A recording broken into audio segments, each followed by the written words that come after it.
In the heart of a sprawling city, the wind swept relentlessly through the hallowed grounds of a cemetery. Amidst the ancient oak trees and towering gravestones, join us for this emotional journey as secrets unfold and lives are changed forever. Don't miss this powerful revelation. Stay tuned for the full story, and don't forget to like, comment, and subscribe for more amazing tales. Thomas Jacobs, the CEO of a luxury hotel empire, stood alone. He had a powerful presence, his tailored black coat flapping in the wind, yet the cold seemed to seep into his bones. But it wasn't the chill of the air that made his heart heavy.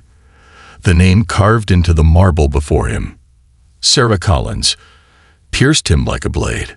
It had only been a week since she passed, but standing there felt like an eternity. The funeral had been quiet, subdued, yet the reality of her absence had yet to fully settle in. Their love story had once seemed like a beautiful dream, one that had unfolded on the sunlit streets of Paris, where she had been an up-and-coming musician, full of life and promise. He had been an ambitious young man, driven by a relentless desire for success. They had built a life together, their passions intertwined despite the differences in their worldviews. But as time wore on, her dreams had begun to fade into the background of his ever-expanding empire. The late nights at the office turned into missed anniversaries, work meetings replaced family dinners, and love, which once burned brightly, slowly dwindled.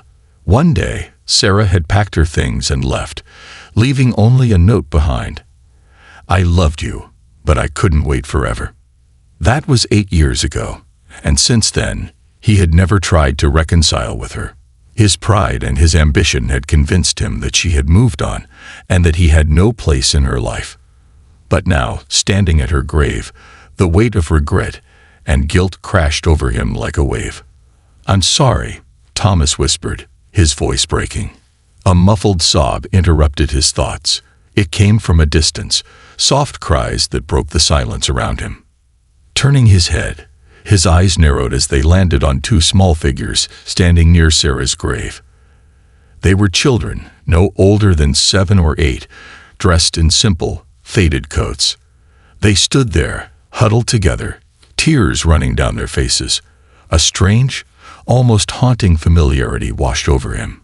He took a hesitant step forward, his footsteps crunching against the gravel. The children didn't notice him. They were too absorbed in their sorrow. One of them, the taller boy, placed a white flower on the grave and whispered, "Mom, we miss you." His voice barely rose above the wind. Thomas froze. The words sent a shock through his chest, the world around him spinning as his eyes locked on the children.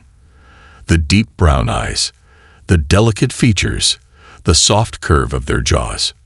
They were his. The resemblance was undeniable.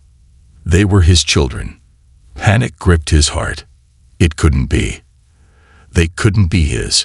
His mind raced with confusion and disbelief. I knew your mother," he said, his voice barely a whisper. The boys looked up at him, eyes wide, their expressions shifting from fear to curiosity. The younger one, wiping his nose on his sleeve, asked innocently, "Are you Mom's friend?" Thomas's chest tightened. He didn't know how to respond. He wanted to tell them that he had once loved their mother more than anything. He wanted to tell them that if he had known about them, nothing in the world would have kept him away. But the words caught in his throat.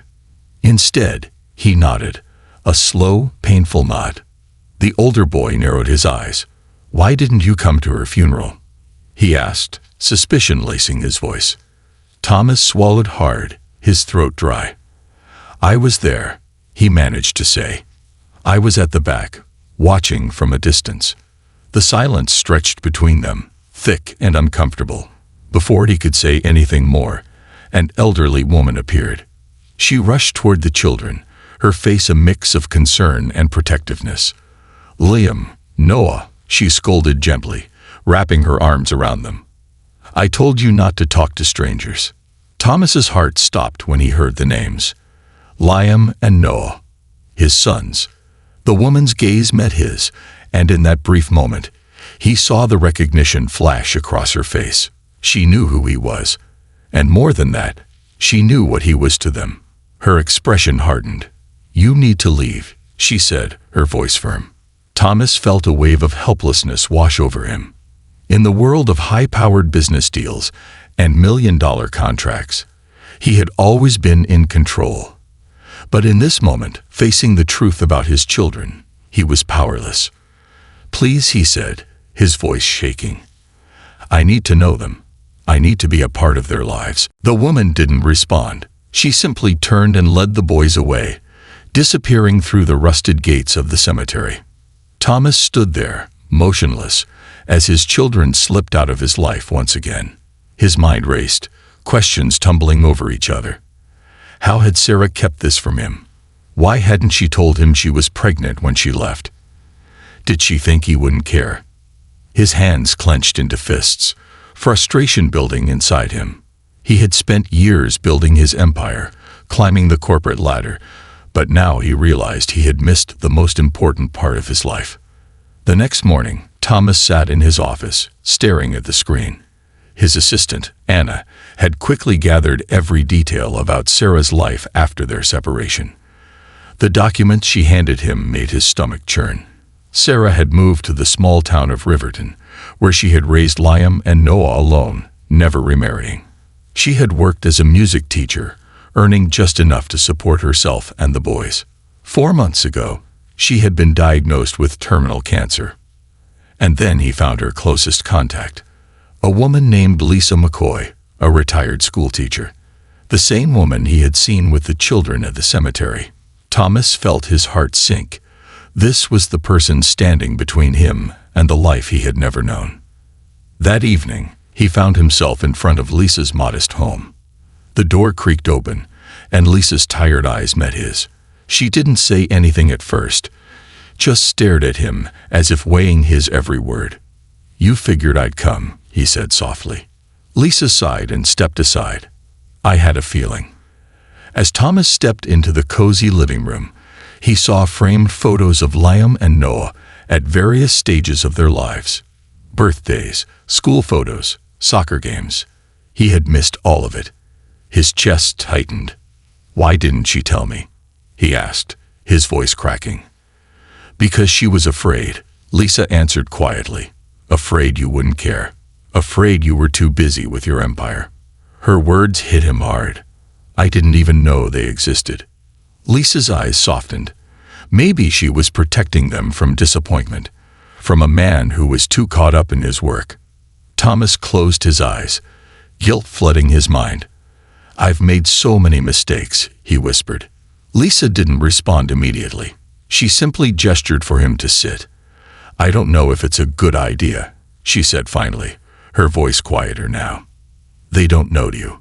They've lost their mother. They need stability, not a stranger suddenly showing up as their father." Thomas leaned forward, his voice filled with desperation. "Let me get to know them. I'm not trying to take them from you. I just want to be a part of their lives." Lisa sighed deeply. "I'll think about it. That's all I can promise." This concludes the story. Thank you for watching until the end. I hope you found it enjoyable. If you did, please consider liking the video and sharing it with your friends. Don't forget to subscribe to our channel and activate the notification bell for more captivating stories. Have a great day.